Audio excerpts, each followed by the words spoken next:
Complicated answer. Let's talk about it. 1. Colonial invention.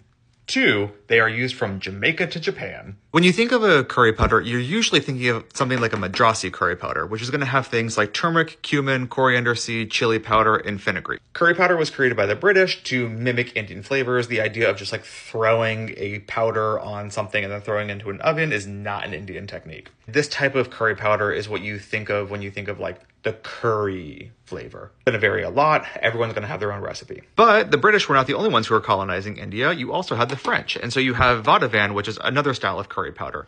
And in this one, you'll have things like alliums added. Makes sense, very French. You'll have things like garlic, onion, shallots. Because of colonialism, Indians ended up everywhere, especially in the Caribbean. Jamaican or Caribbean style curry powder might have things like allspice added to it, in addition to being used with Caribbean techniques like browning. You also have curry powders that ended up in East Asia.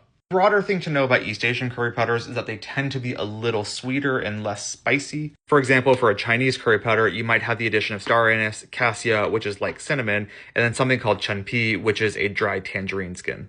Or mandarin, it adds a lot of citrusy notes to it.